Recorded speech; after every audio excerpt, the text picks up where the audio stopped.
Have you ever let someone down so bad you thought they'd never look at you the same again? Peter did that. Not to a friend, to Jesus. He promised he'd never leave. But when the pressure hit, he denied him.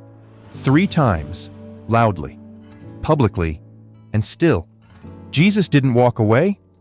He walked back and gave Peter another chance. Because that's what grace does. And if Jesus still wanted Peter, after the failure, after the shame, he still wants you. Why God still wants you after you fail. A lot of people think failure disqualifies them. You mess up. You fall short. You think, God can't use someone like me. Maybe you've said things you regret, walked away when you should have stayed, or denied your faith when it mattered most. Peter did all of that. He didn't just disappoint Jesus. He denied him 3 times. While Jesus was suffering, Peter was saving himself. By every human standard, Peter was done. But Jesus didn't walk away. He came back. He asked one question. Do you love me? And then he said, feed my sheep. Because grace isn't just forgiveness. It's restoration. It's God saying, I still see purpose in you. In this video, we're going to break down 4 powerful truths from Peter's redemption. Truths that will help you move past your failure, reclaim your purpose, and realize this: you're not too far gone. You're just getting started. Tap like if you've ever felt like Peter. Share this video with someone who needs a second chance. And let us know in the comments, what part of Peter's journey do you relate to most? Let's begin. 1. Failure doesn't disqualify you, it refines you. Let's be honest. We all mess up. We all say things we regret. We all have moments we wish we could erase. And when it happens, there's this voice in your head that says, that's it. You blew it. God's done with you. That's how Peter must have felt. He wasn't just some random guy. He was one of Jesus' closest friends, the one who walked on water, the one who said, even if everyone else leaves you, I never will. He really believed he could stand strong. But when things got hard, when fear crept in, Peter did the unthinkable. He denied Jesus, not once, not twice, 3 times. And the last time, he cursed. He swore. He shouted, I don't know the man. And right then, the rooster crowed, just like Jesus said it would. Peter looked up, and Jesus was looking right at him. Can you imagine that moment? The shame, the heartbreak, the crushing weight of regret. Peter didn't just fail. He failed loudly, publicly, and in Jesus' darkest hour. He ran away. He wept, and deep down, he probably believed it was over. But here's the truth. God doesn't give up when you fail. He steps in and uses it to grow you. See, Peter's failure wasn't the end of his story. It was the breaking point and the turning point. Before the denial, Peter was bold, but full of pride. He talked big, but his confidence was in himself. After the fall, he was humbled, and because of that, he became the kind of leader God could actually use. Jesus didn't cancel Peter. He came back to him. On a quiet beach, after the resurrection, Jesus made breakfast and gently asked, Peter, do you love me? 3 times, 1 for each denial. And after that, Jesus said, feed my sheep. In other words, you're still mine. I still have a purpose for you. God didn't throw Peter away. He restored him. That's what grace does. It doesn't ignore your mistakes. It steps right into them and builds something stronger than before.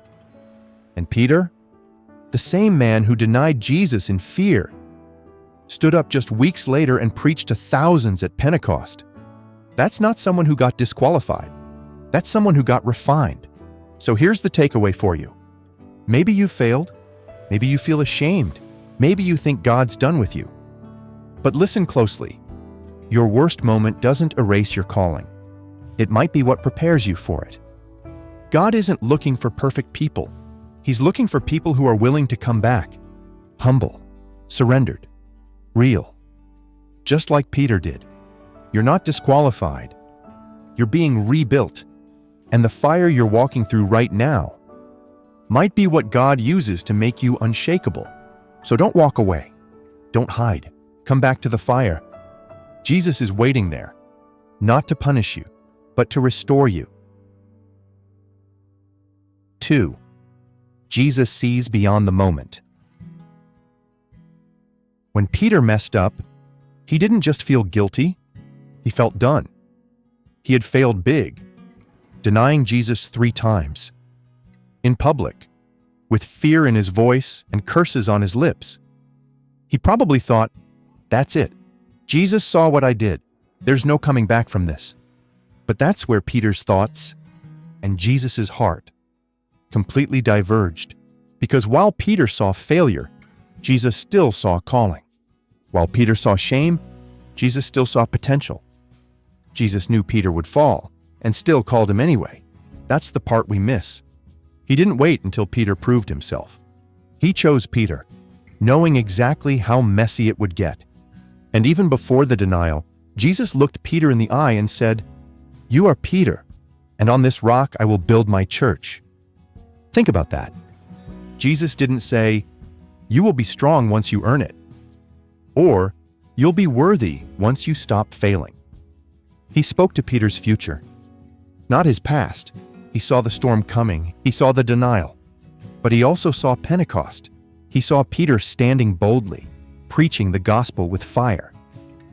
Jesus didn't build his church on perfection.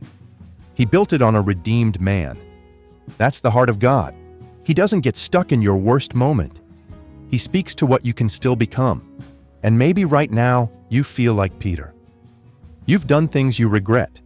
You think you've gone too far. You assume God's moved on. But God isn't like us. He doesn't judge you based on your worst chapter.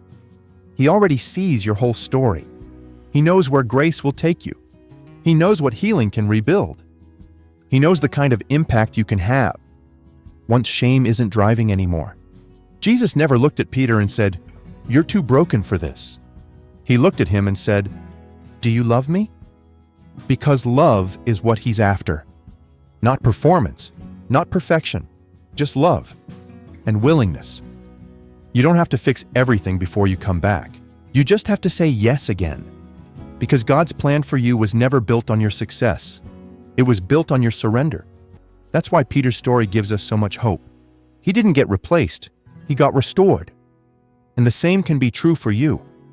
Let this sink in. If Jesus still called Peter after the denial, he can still call you. Your future isn't canceled. It's waiting for you to believe what God already sees. 3. God restores before he sends. Peter didn't need another mission. He needed a moment to heal. Because even after Jesus rose from the dead, Peter still carried the weight of what he'd done. He'd seen the empty tomb. He knew Jesus was alive. But deep down, he probably wondered, does Jesus still want me? Am I still part of this?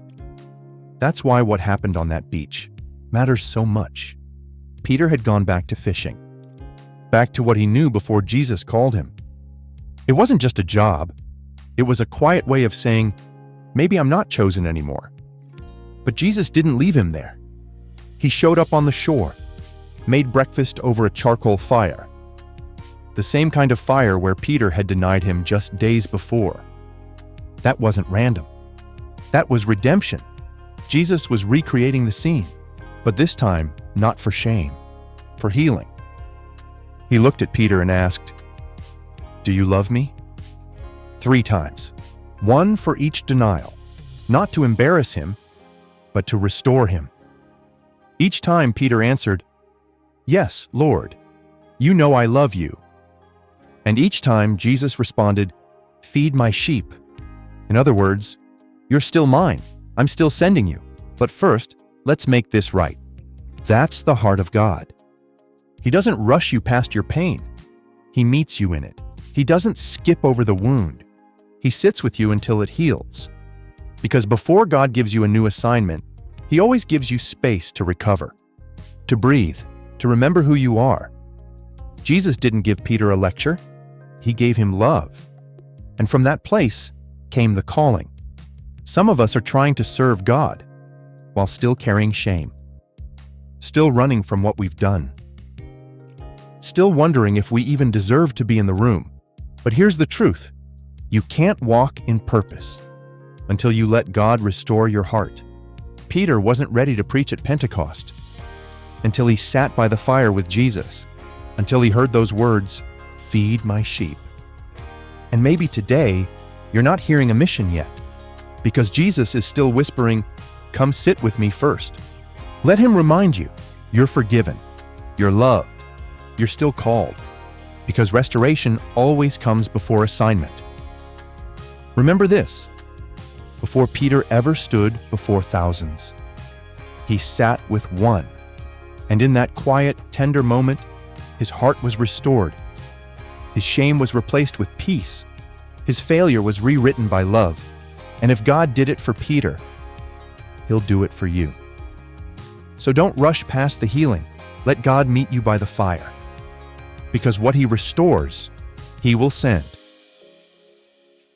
4.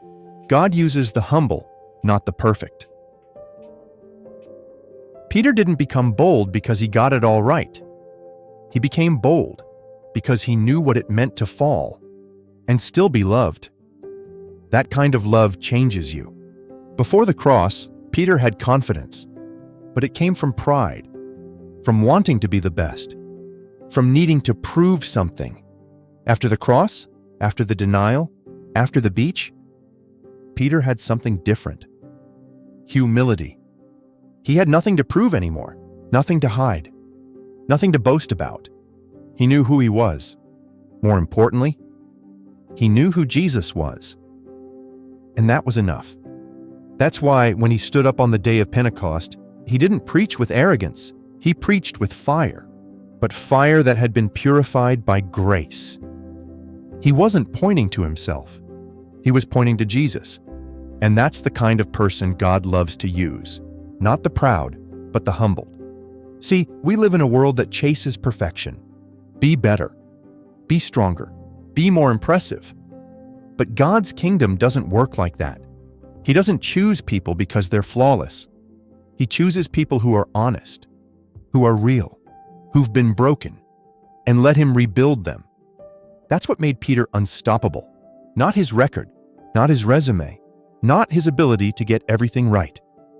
It was the fact that he had failed and received mercy. That kind of person. They preach with empathy. They lead with compassion. They serve without needing applause. And God still uses people like that today. Not the ones with perfect pasts, but the ones with humbled hearts. The ones who've been through something. The ones who know what grace feels like. The ones who say, "I've fallen, and He still called me." So maybe you're thinking, God can't use someone like me. I've messed up too much. I'm not good enough. But that's exactly who God loves to use, not because of your strength, but because of your surrender. He's not looking for spotless records. He's looking for willing hearts. And when He finds someone who's humble, someone who knows their need for grace, He can do incredible things through them, just like He did with Peter. Here's what to remember. Peter wasn't perfect, but he was available, and that was enough for God. You don't need to impress heaven. You just need to say yes. God uses the humble dash, because the humble know they're not the hero. They point to the one who is. So if you've ever felt like Peter, if you've ever said, "I should have known better. I failed Him when it mattered most. There's no way God still wants me," then hear this loud and clear. You're exactly the kind of person God loves to restore. Peter wasn't the strongest. He wasn't the most consistent. But he was willing. He came back. Not perfect, but present. And Jesus met him there. Not with judgment, but with breakfast. Not with a list of what he did wrong, but with one simple question: do you love me? Because grace doesn't rewind the past, it rebuilds the future. And that's what Jesus did for Peter. He didn't erase the failure. He rewrote the purpose around it. He used the same voice that had once denied him to preach the first sermon of the church, the same feet that ran away to carry the gospel across nations, the same heart that had broken in shame to lead thousands into salvation. That's what grace does. It doesn't just forgive you, it sends you. So if you're wondering, can God still use me? Look at Peter and let his story be your answer. Because maybe the fire you've been walking through was never meant to destroy you. It was meant to refine you, to prepare you, to burn off the pride, to deepen your love, to make room for something stronger to rise. Not a performance, not perfection, but purpose. The kind that flows from humility, from healing, from saying, "Here I am, Lord, even after the fall, I still love you." That's what God's looking for. Not polished resumes, but hearts that are honest and available. So here's your moment. Drop a comment. Have you ever felt like Peter? What did God teach you in your lowest moment? Like this video if you believe grace still rewrites stories. Share it with someone who's questioning their worth. And if you want to see how God turned Joseph's pain into destiny, how betrayal, prison, and silence became a platform for glory. Watch this next. The story of Joseph, trusting God's plan. Because God doesn't waste your failure, He forges it into something eternal. You're not disqualified. You're being prepared. So come back to the fire. He's waiting for you there.